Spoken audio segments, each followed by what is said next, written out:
بسم اللہ الرحمن الرحیم۔ السلام علیکم ورحمۃ اللہ وبرکاتہ۔ الحمد للہ وکفی وسلام علی عبادہ الذین اصطفی، اما بعد۔ قال اللہ تبارک وتعالی فی القرآن المجید: اعوذ باللہ من الشیطان الرجیم، بسم اللہ الرحمن الرحیم۔ ظہر الفساد فی البر والبحر بما کسبت ایدی الناس لیذیقہم بعض الذی عملوا لعلہم یرجعون۔ صدق اللہ مولانا العظیم۔ قال النبی صلی اللہ علیہ وسلم: الصدقۃ رد البلاء، او کما قال علیہ الصلاۃ والتسلیم۔ میرے عزیز بزرگوں، دوستوں، بھائیوں، بہنوں اور جملہ برادران اسلام، رمضان المبارک کی اختتامی ایام میں سب سے پہلے آپ کو رمضان المبارک کے عبادتوں کی مبارکبادی پیش کرتا ہوں کہ یہ مبارک مہینہ، جس کے آج 28 روزے پورے ہو رہے ہیں، اب ایک یا دو روزے انشاءاللہ ملیں گے، پھر یہ مبارک مہینہ اپنی رحمتوں برکتوں کے ساتھ یہ ہم سے رخصت ہو جائے گا۔ اس کا رنج بھی ہے، غم بھی ہے کہ یہ وہ مبارک مہینہ جس میں اللہ کی رحمت بارش کی طرح نازل ہوتی رہی، اللہ کے جانب سے مغفرت کے فیصلے ہوتے رہے، اور جہنم سے خلاصی کے فیصلے اس مبارک عشرے میں ہونا، یہ حدیث میں ثابت ہے۔ اور آخری دن، شروع رمضان سے آخری رمضان تک جتنے جہنمیوں کو اللہ مغفرت کیا، جہنم سے آزاد کیا، اتنے تمام کے برابر اس ایک رات میں اللہ تعالیٰ سب کی مغفرت کرنے کا وعدہ بھی اللہ کے حبیب صلی اللہ علیہ وسلم نے فرمایا ہے۔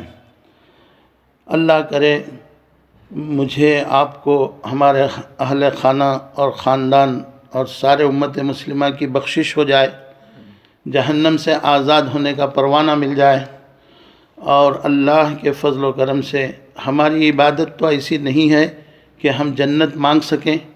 ہم تو خطا کار ہیں، گنہگار ہیں، ہر قدم قدم میں، لمحے لمحے میں کوئی نہ کوئی گناہ ہم سے ہوتا ہی رہتا ہے۔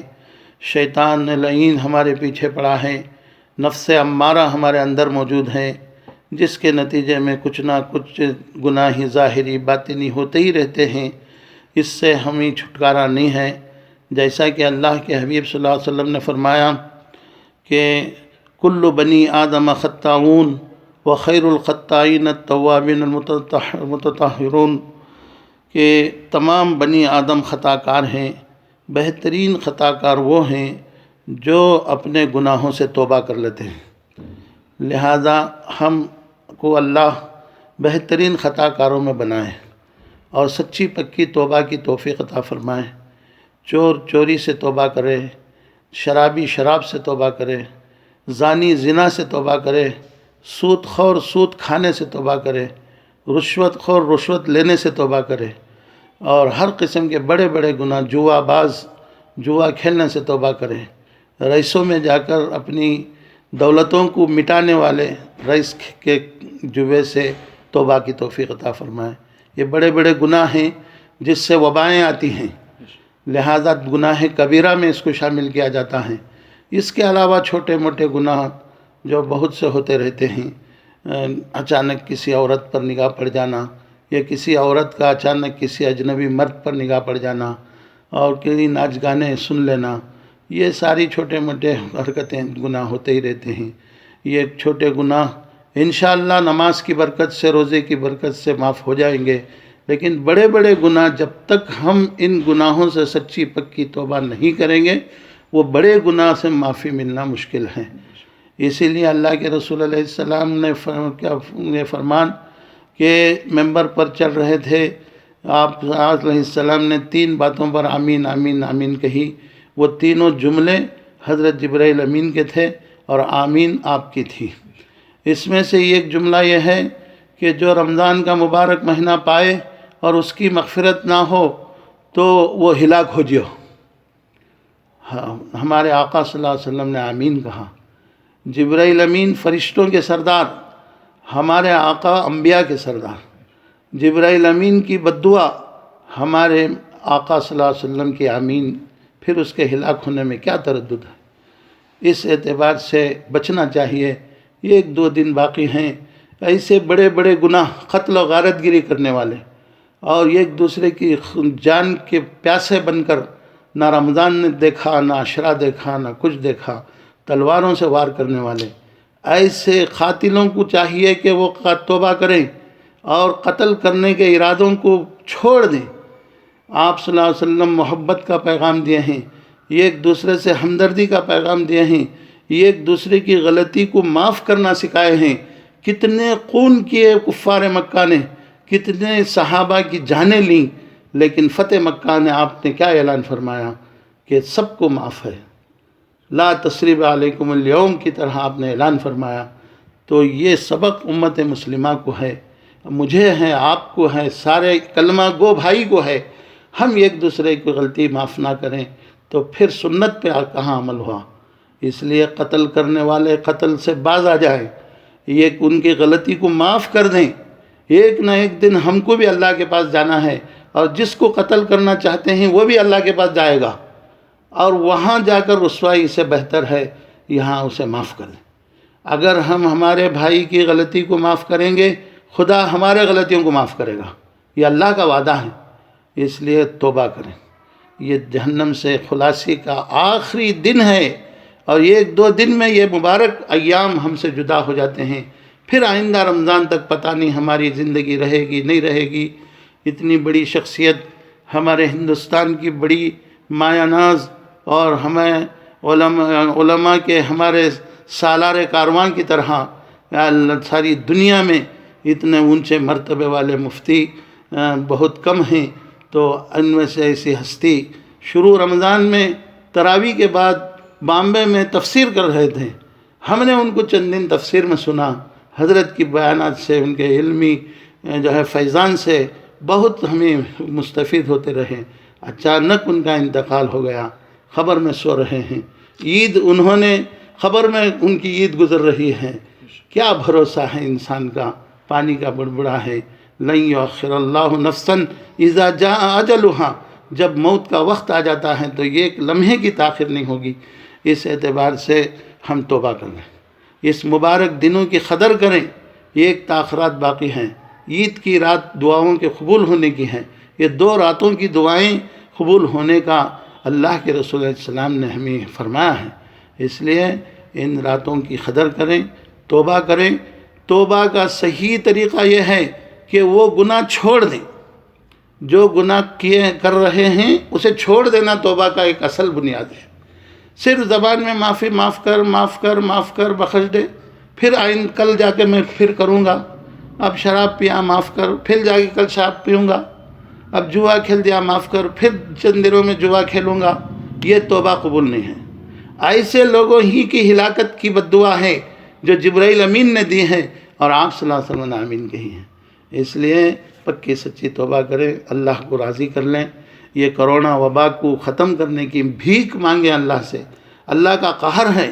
دیکھیے، میرے علم کے مطابق میں بتاتا ہوں کہ انسان اللہ کی عبادت کے لیے پیدا ہوا ہے، گو وہ یہودی رہے، گو وہ نصرانی رہے، گو وہ مشرک رہے، کافر رہے، اور گو وہ مسلمان رہے، پورے انسان اللہ کی عبادت کے لیے پیدا ہوئے ہیں۔ وَمَا خَلَقْتُ الْجِنَّ وَالْإِنسَ إِلَّا لِيَعْبُدُونَ، اللہ نے فرمایا ہے کہ ہم نے جنات و انسان کو عبادت کے لیے پیدا کیا ہے۔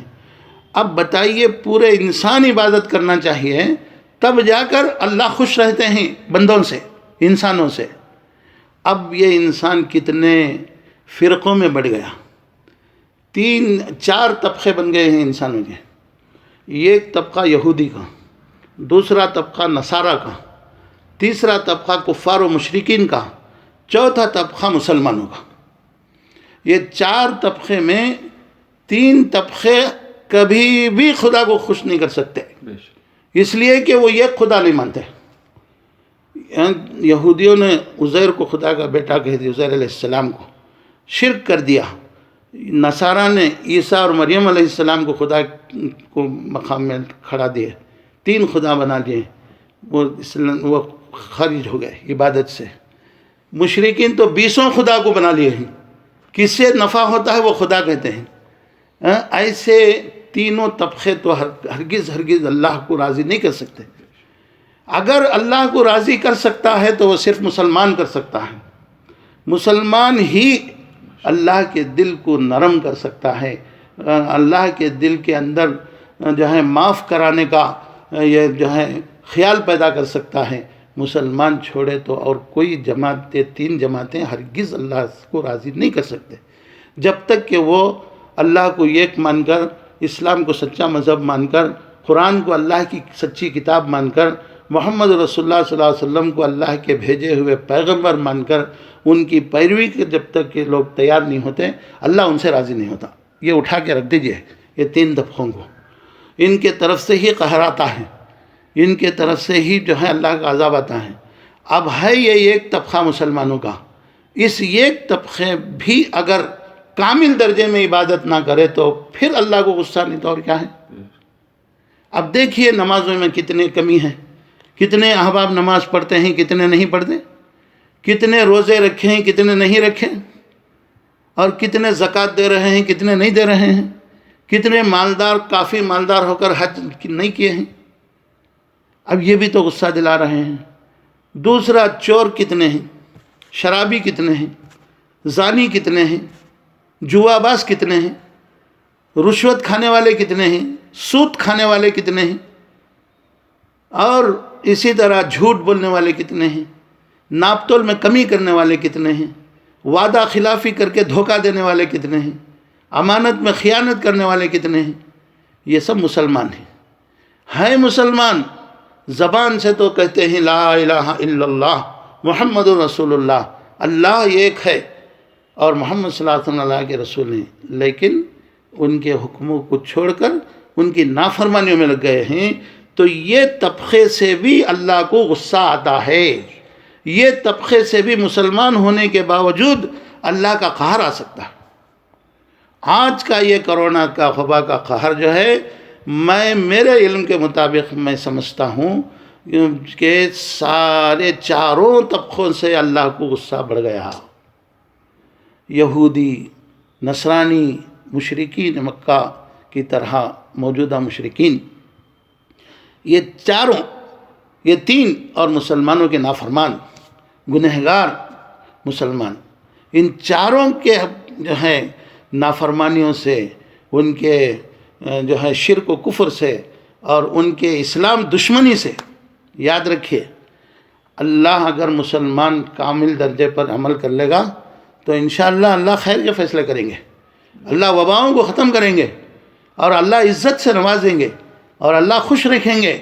مسلمان پورے کے پورے اگر نیک ہو گئے تو، جیسا کہ ہمارے بڑوں نے ہم نے بتایا، ایک ہو جاؤ نیک ہو جاؤ، ایک ہو جاؤ نیک ہو جاؤ، پورے مسلمان ایک بن کے رہو، پورے مسلمان نیک بن کے رہو، تو اللہ تعالیٰ خیر کے فیصلے کریں گے ضرور۔ لیکن ان 3 طبقوں کے لیے ان کو اگر دنیا میں راحت ملنا ہے تو ان 3 طبقوں کے لیے یہ بات ضروری ہے میرے علم کے مطابق کہ وہ مسلمانوں سے محبت کریں، وہ اسلام پر چلنے کو آزادی دیں، اور اسلامی مراکز، مدارس، مساجد کی مدد کریں، ان کی حفاظت میں اپنا کچھ رول ادا کریں، جب جا کر ان کے لیے بھی خیر ہو جائے گا۔ جیسا کہ اللہ کے رسول علیہ السلام فرمائے ہیں، اگر کوئی کافر و مشرک یا یہود و نصارہ میں سے کوئی ایسا کام کرتا ہے جو ایک کو نفع ہو، مخلوق کو ہو، انسان کو ہو، کچھ اچھے کام کرتا ہے، مثلا بے گھر کو گھر بنا دیا، بھوکے کو کھانا کھلا دیا، بیمار کی علاج کا خرچہ دے دیا، غریب کی شادی میں پیسہ لگا دیا، یہ مشرک ہونے کے باوجود، ایک کافر ہونے کے باوجود ہمدردی کرتا ہے، یا مسجد مدرسوں کی حفاظت میں کچھ پیسہ لگا دیتا ہے، تو اس کے بدل اللہ اس کافر کو بھی اس کا بدل دیں گے، وہ دنیا ہی میں دے دیں گے، یا تو اس کی عمر دراز کر دیں گے، یا تو اسے اچھی عزت سے نواز دیں گے، اور اسے اچھی دولت سے نواز دیں گے، اچھی اولاد سے نواز دیں گے۔ یہ بدلہ کافروں کو بھی دے دیں گے، عذاب نہیں دیں گے۔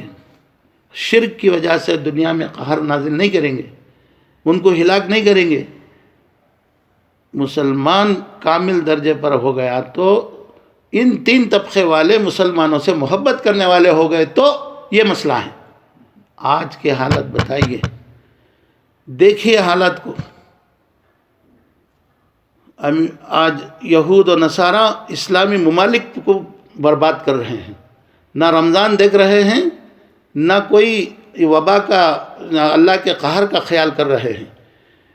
بمباری کر کے مسلمانوں کو تباہ کر رہے ہیں۔ افغان کے مسلمانوں کی خبر سنو، فلسطین کے مسلمانوں کی خبر سنو۔ یہود و نصارہ اسلام کی ممالک میں مسلمانوں کو برباد کر رہے ہیں۔ کہا اللہ کو قہر نازل نہیں تو اور کیا ہوگا؟ وہ مسلمان عورتیں، وہ نو پیدا جو ہے بچے، معصوم بچے بمباری میں مر رہے ہیں، خون کے آنسو بہتے ہیں۔ ان خبروں کو سن کر اللہ کو غصہ نہیں آئے گا؟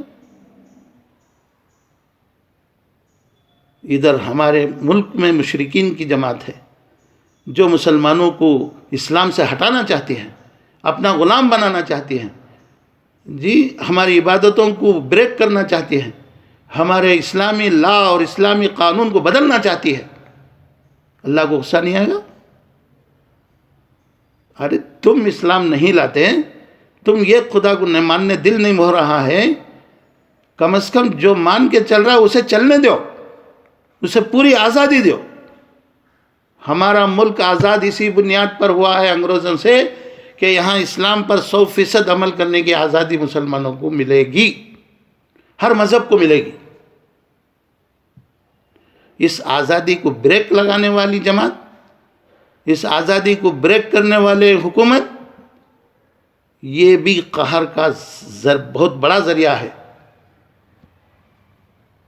اس لیے اگر خیر چاہتے ہیں تو مسلمانوں کو آزادی سے ان کے مذہب پر چلنے دینا چاہیے، ورنہ تو اور یہ کرونا ہی نہیں، پتہ نہیں اور کیا کیا قسم سے وبائیں دنیا میں اللہ کی طرف سے آنے والے۔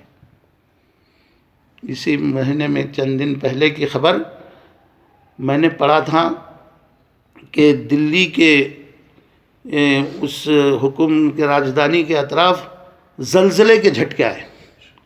ادھر کرونا سے پریشان ہیں، ادھر زلزلے کے جھٹکے بھی آئے۔ ابھی ان کو سمجھ نہیں آئی۔ تبلیغی جماعتوں کو بدنام کیے ہیں، کرونا آیا، مدارس کے طلباء کو بدنام کر رہے ہیں، مسلمان کے نام کو بدنام کر رہے ہیں۔ اللہ کو قہر نہیں تو اور کیا آئے گا؟ اتنی بڑی وبا سے ساری دنیا پریشان ہے اور سب اس وبا کے سامنے عاجز آ چکے ہیں، لیکن اللہ کا کرم ہے اس میں مسلمان کم مر رہے ہیں، نہ کے برابر ہی، پھر بھی مسلمانوں سے پھیلانے کا بدنامی کرنا، یہ تو بہت بڑی اللہ کو غصے دلانے کی بات ہے۔ یہ سارے حالات ہیں، اس لیے ہمیں اسلام میں جمنا چاہیے، اللہ کو راضی کرنے کے کاموں میں لگ جانا چاہیے۔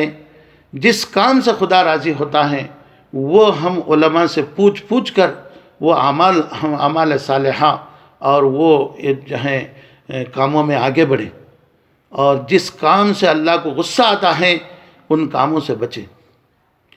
حسد نہ کریں، کسی کے اچھائی پر اپنے دل میں جلن پیدا نہ کریں، اور کسی کی ترقی سے ہمارے دل میں نفرت نہ آئے۔ ایک بھائی کے لیے جو ہے نفع دینے کی نیت کریں، اگر نفع نہیں دے سکتے تو کم سے کم تکلیف بھی نہ دیں۔ اس طرح ہمدردی، ملنساری، محبت، یہ اللہ کو رحم دلاتی ہے۔ کتنے واقعات ہم نے حدیث میں سنے ہیں، پڑھے ہیں۔ انسان ایک انسان کو رحم کرتا ہے تو اللہ تعالیٰ اس انسان پر رحم کرتا ہے۔ ایک حدیث کا مفہوم ہے کہ اللہ آپ نے فرمایا تم زمین والوں پر رحم کرو، آسمان والا تم پر رحم کرتا ہے۔ زمین والوں میں انسان سے انسان کو رحم کرنا زیادہ ثواب رکھتا ہے۔ زمین میں کوئی بھی ایک جانور ہو جائے، غیر تو غیر ہمارے بھائی، ان کا بھی تعاون کرنے میں اللہ کو بھی پسند آتا ہے۔ اسی لیے پڑوسیوں کے حقوق کے بارے میں اللہ کے رسول نے فرمایا اگر پڑوس میں ہمارے ہندو بھائی بھی ہو تو اس کا بھی ایک حق ہوتا ہے، اس سے بھی تم کچھ نہ کچھ کھلاتے رہو، پلاتے رہو، اپنے خوشی میں شامل کرو۔ اور یہ واقعہ تو مشہور ہے کہ ایک فاحشہ عورت تڑپتے کتے پر رحم کر کے اپنا دوپٹہ کنویں سے جوتے باندھ کر پانی پلانے سے اللہ بخشش کر دیا۔ تو یہ سارے واقعات ہیں، تو اس سے دلوں میں محبتیں پیدا کرنے کا سبق ملتا ہے۔ اس لیے میں میرے بھائیوں سے، بہنوں سے، بزرگوں سے مؤدبانہ گزارش کرتا ہوں کہ اللہ سے ڈریں، اللہ کا خوف دل میں رکھیں اور اللہ کو راضی کرنے والے اعمال کریں۔ یہی ہماری سب سے بڑی کامیابی ہے اور ہماری پیدائش کا مقصد ہی یہی ہے۔ اس کی تعلیم کو عام کریں، ہمارے آل اولاد میں، بھائیوں بہنوں میں اس پیغام کو پہنچائیں کہ گناہوں سے بچو، نیکیوں میں آگے بڑھو، اللہ سے ڈرو، اللہ کو راضی کرو۔ ریا، دکھلاوا، شہرت بالکل نہ ہو، اللہ راضی ہو جائے، اللہ راضی ہو جائے، اللہ راضی ہو جائے۔ اس نیت سے عمل کرتے رہو، انشاءاللہ اللہ تعالیٰ خیر کے فیصلے کریں گے، اس وبا کو ختم کر کے رہیں گے اور بھی آنے والی وباؤں کو بھی اللہ تعالیٰ بچائیں گے۔ کتنی افسوس کی بات ہے کہ حرمین شریفین کے دروازے بند ہیں عمرہ کرنے والوں کو، حج کرنے والوں کو، اور مسجدوں کے دروازے ہمارے محلے میں بند ہیں۔ یہ وہ مسجدیں ہیں جس میں حی علی الصلاح، حی علی الفلاح کے نعرے 5 وقت بلند ہوتے تھے، آؤ نماز کی طرف، آؤ کامیابی کی طرف۔ آج ان مسجدوں سے اعلان ہوا کہ گھروں میں نماز پڑھ لو، مسجد کو نہ آؤ۔ یہ بھی اللہ کا غصہ ہے۔ مسلمان 100% نماز نہیں پڑھتے تھے، جو پڑھنی ان میں پتہ نہیں کیا کوتاہی ہو گئی، کس کے نماز پڑھنے میں اخلاص نہیں ہے، کس کے نماز پڑھنے میں جو ہے صحیح ارکان کی ادائیگی نہیں ہے، کس کے نماز پڑھنے میں کیا غفلت ہے۔ اللہ نے اچھوں کو، بروں کو، سب کو اپنے گھر کو آنے سے بند کرا دیا۔ توبہ کے علاوہ اور کوئی چیز نہیں ہے، استغفار و توبہ اور اللہ کو راضی کرنے والے اعمال۔ جیسا کہ ہمارے بزرگوں نے چند اعمال بتائے ہیں ان موجودہ حالات پر، وہ آپ کو سب معلوم ہے، پھر بھی میں دہرا دیتا ہوں۔ یہ کرونا سے بچنے کا عمل ہے۔ درود شریف کے ساتھ سورہ فاتحہ 1 مرتبہ پڑھیں اور بسم اللہ سے 3 مرتبہ سورہ اخلاص پڑھیں، قل هو اللہ احد کا سورہ۔ پھر بسم اللہ سے 3 مرتبہ قل اعوذ برب الفلق پڑھیں، پھر بسم اللہ سے 3 مرتبہ قل اعوذ برب الناس پڑھیں۔ اس کے بعد فاللہ خیر حافظ وہو ارحم الراحمین پڑھیں۔ پھر وَأَنَّ اللَّهَ قَدْ أَحَاطَ بِكُلِّ شَيْءٍ عِلْمًا، وَأَنَّ اللَّهَ قَدْ أَحَاطَ بِكُلِّ شَيْءٍ عِلْمًا، یہ ایک بار پڑھیں، اتنا عمل۔ پھر اس کے بعد حسبنا اللہ نعم الوکیل 313 مرتبہ روزانہ پڑھیں۔ ہر مسلمان عورت بھی پڑھے، بیٹی بھی پڑھے، بیٹا بھی پڑھے، باپ بھی پڑھے، ہر مسلمان پڑھے۔ یہ ایک عمل ہے جس کا فائدہ بتایا حضرت مولانا تقی عثمانی صاحب دامت برکاتہم پاکستان سے، اور ہمارے شیخ مفتی محمد شعیب اللہ خان صاحب ہمارے بنگلور سے۔ انہوں نے فرمایا کہ اتنا عمل کرنے سے کرونا جیسی وبا ختم ہو سکتی ہے اور اس سے بلائیں مصیبتیں دور ہو سکتی ہیں۔ یہ اس کا عمل ہے۔ دوسرا عمل بتایا حضرت مولانا خلیل الرحمن سجاد نعمانی دامت برکاتہم، جو آج کے بزرگوں میں سے ان کا بڑے علماء میں سے شمار ان کا بھی ہے۔ انہوں نے ایک عمل یہ بتایا، اور ہمارے تھانہ بھون کے حضرت حکیم الامت حضرت مفتی اشرف علی تھانوی رحمۃ اللہ علیہ، ان کی خانقاہ سے، ان کے ملفوظات سے یہ جو مشرکین کی طرف سے اور ہمارے موجودہ حکومت کے طرف سے جو نئے نئے قانون بنا کر جو مسلمانوں کو پریشان کر رہے ہیں اور پورے اقلیت کو پریشان کر رہے ہیں، وہ قانون کو ختم کرنے کا عمل لا حول ولا قوت الا باللہ العلی العظیم 500 مرتبہ ہر مسلمان پڑھو. 500 پورے ہندوستان کے مسلمان پڑھنا چاہیے. 500 مرتبہ، مرد بھی پڑھو عورت بھی پڑھو. جیسا پروٹیکشنز اور جلوس اس کے جو احتجاجی جلسوں میں مرد عورت سب شامل تھے، ایسا اس لا حول ولا قوت الا باللہ العلی العظیم کے پڑھنے میں بھی پورے مرد عورت شامل ہوں. یہ 500 مرتبہ پڑھو، انشاءاللہ یہ قانون ختم ہو جائے گا، انشاءاللہ یہ قانون منسوخ ہو جائے گا. انہوں نے بزرگوں نے بتایا. اور اللہ کی طرف سے جب تک فیصلہ نہیں ہوتا، مدد نہیں ہوتی، ان ظالموں کے شر سے نہیں بچ سکتے. اللہ کو راضی کرنے کے لیے روزانہ 500 مرتبہ لا الہ الا اللہ بھی پڑھو. درمیان میں محمد رسول اللہ پڑھ لو. ایک 10 مرتبہ میں ایک مرتبہ یا درمیان میں محمد رسول اللہ بھی پڑھ لو. تو یہ 500 لا حول ولا قوت الا باللہ اور 500 مرتبہ لا الہ الا اللہ محمد رسول اللہ.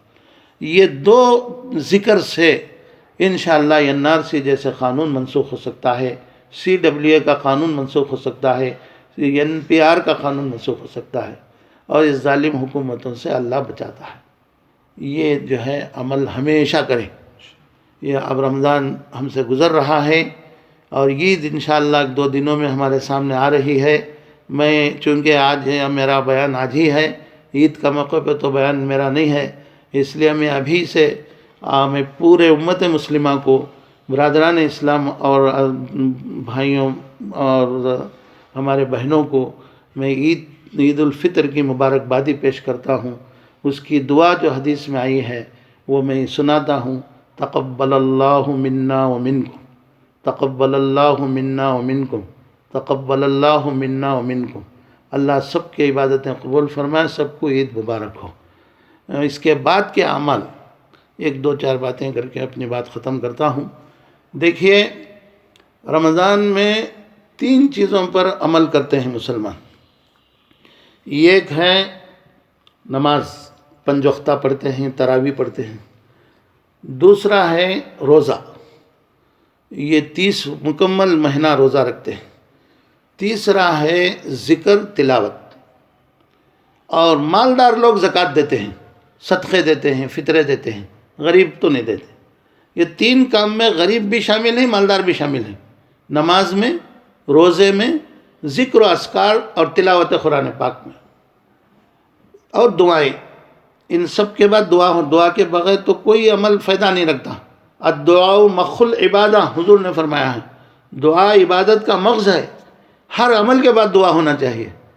تو یہ عمل ہر غریب، مالدار، ہر کلمہ گو کے لیے یہ عمل رمضان میں رہا ہے. اللہ قبول کرے. رمضان کے بعد ان میں سے صرف روزہ ہمارا جو ہے معاف ہے. یہ 2-3 عمل تو رمضان کے بعد بھی مرے تک بھی باقی ہے. کون سا؟ 5 وقت کی نماز، ذکر و اذکار، تلاوت قرآن پاک اور دعائیں. یہ ہمیشہ ہے. عید کا دن بھی ہے، عید کے دوسرے دن سے چالو ہوا تو پھر آئندہ رمضان تک بھی ہے، اور ہمیشہ بھی ہے. اس کا اہتمام کریں. عورتوں کو تو اپنے مخصوص ایام میں نماز معاف ہے، باقی کسی کو معاف نہیں ہے. بیمار اشارے سے پڑھنے کا حکم ہے، تیمم کر کے نماز پڑھنے کا حکم ہے. بیماری کی وجہ سے نماز چھوڑنے کا حکم کہیں نہیں. اس کا اہتمام کریں. اللہ کی رضا کو باقی رکھنے کے یہ بڑے اعمال ہیں.